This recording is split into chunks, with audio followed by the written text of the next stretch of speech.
Hello and welcome back to Top 10 Places. We're excited you decided to join us for another video, one that's sure to satisfy your appetite for celebrity gossip. We all know that most celebs prefer to seclude themselves in huge, luxurious estates and mansions that probably cost several fortunes. But what happens when they decide to leave those mansions behind and put them up for sale, only for them never to be sold? That's what we're going to find out in today's video. We're taking a look at 10 massive celebrity mansions that were abandoned and haven't seen a resident since. But before we get into the video, be sure to leave us a like and subscribe to the channel for more. Without further ado, let's jump in. Number 10. Bruce Lee's Mansion, Hong Kong. When Bruce Lee passed away, he left behind an incredible legacy in the form of film, literature, and personal effects that he used to understand his philosophies about both life and training. Coincidentally, he also left behind a beautiful mansion in Hong Kong where he spent his last year with his family. After his death in 1973, the home was placed under the ownership of Yu Pengyan, a businessman who was known as the Love Hotel King, since many of his properties ended up becoming hotels. Naturally, the mansion was converted to a hotel by the early 2000s. In 2009, Yu announced that he would be remodeling the property once more and converting it to a tourist center. However, this plan never came to fruition, thanks to a lack of planning, as well as an irresolvable dispute between Yu and the Hong Kong government. Yu passed away years later in 2015, before which the building had been standing dormant and unused. 3 years later, his grandson announced that the property would be remodeled into a school to offer music and Mandarin lessons to children. However, tragically in 2019, what once was Bruce Lee's iconic home was demolished and a Chinese study center was built in its place. Number 9. Mike Tyson's Mansion, Southington. Built by Trumbull County politician Ted Vanelli, Mike Tyson purchased this mansion in 1989 for $300,000. Years later, the boxer experienced some legal and personal issues that affected both his lifestyle and his career. And while he did try to return to his former status, problems surrounding his inappropriate behavior came back to haunt him time and time again. Tyson kept plenty of luxuries in this mansion, from a massive pool to a large basketball court, and even 3 Bengal tigers which he famously owned. In 2003, Tyson experienced some financial stress, which led him to sell the mansion to businessman Paul Monaer, who never ended up living in the house. Ironically, the new owner also faced some legal tribulations, and the estate would soon be on the market once more. Another famous businessman named Ron Hemelgarn would acquire the property in 2010, though he also never moved in. After standing abandoned for months, the house was placed in the hands of Living Word Sanctuary, a religious organization. They worked on the house for 4 years on weekends only, remodeling it. However, it still stands unused to this day. Number 8.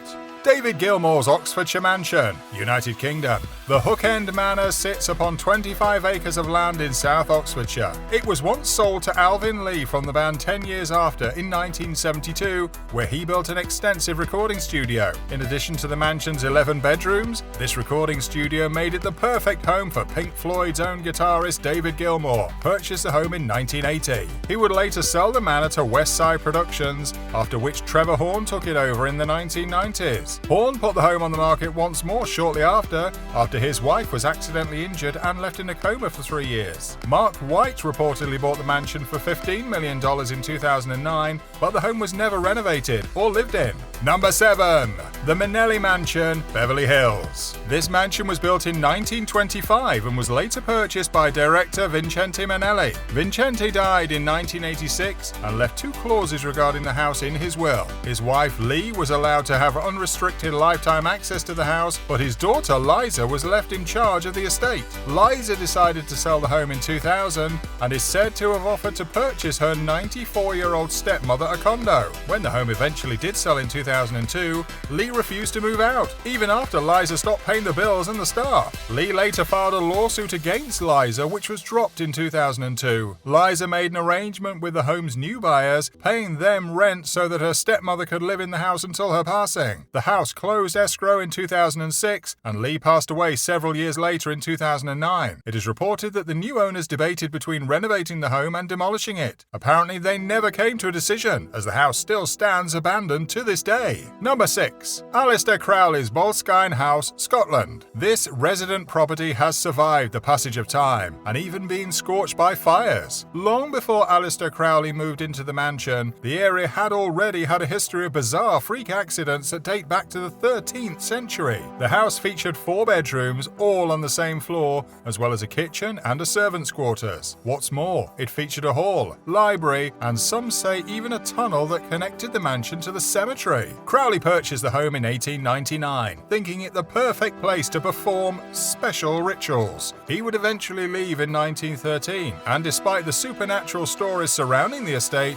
the home would later be purchased by Jimmy Page in 1970. Page left a friend, Malcolm Dent, in charge of the house, and Dent would report strange events taking place within the house. Chairs changing places, doors opening and closing, and rugs rolling up sans explanation. The house caught fire in 2015 and suffered tremendous damage. 4 years later, it was set ablaze again, this time destroying the mansion entirely. The Bolskine Foundation acquired the rubble that same year and plans to restore the estate to its original glory and open it to the public. Enjoying the video so far? Don't forget to leave us a like and subscribe to the channel for more. Number 5. Pablo Escobars' Hacienda Napoles, Colombia. The next estate is what's known as a hacienda and was built by Pablo Escobar and his cousin after purchasing several estates that combined into 3,000 hectares. Immediately after the deal was closed, the Escobars began renovating the place, building roads, rooms, artificial lakes, swimming pools, and even an airstrip. Over time, a racetrack,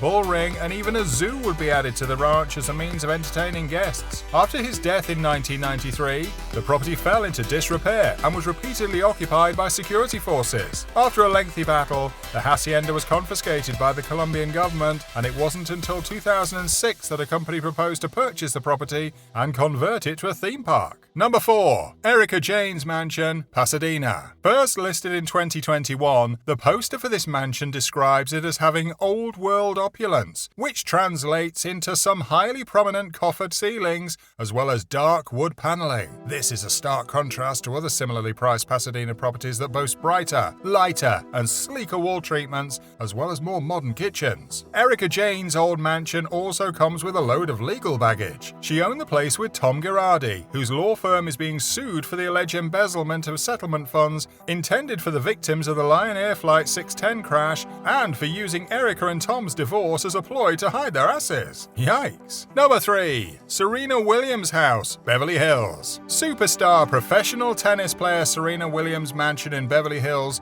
is a perfectly fine 6,000 square foot modern Spanish-style building. But that's just the problem. It's almost too normal for its $8 million asking price. The home is all white walls, pale wooden floors, and steel-framed windows. To add insult to injury, the outdoor space is quite overwhelming as well. Compare this to the slightly cheaper homes just down the block, and you're able to get a larger pool, tons of moldings, and even a turreted staircase, and Serena's house just isn't that appealing. Number 2. Rihanna's Home, Hollywood Hills. Coming in at a cool $7.8 million asking price, Rihanna's house is one of the most expensive properties in the Mount Olympus neighborhood, as well as being one of the largest. The aesthetics are certainly there, though they're just too all over the place, which tends to scare away buyers. Finishes and fixtures look new, but are already dated, like the dark brown kitchen cabinets with brown streaked countertops. Number 1. Jennifer Lopez's Penthouse, New York. There are a few reasons why nobody wants to buy Jennifer Lopez's New York penthouse. For starters, the property is right above Madison Square Park, which is usually far too busy with traffic for the privacy-seeking rich elite.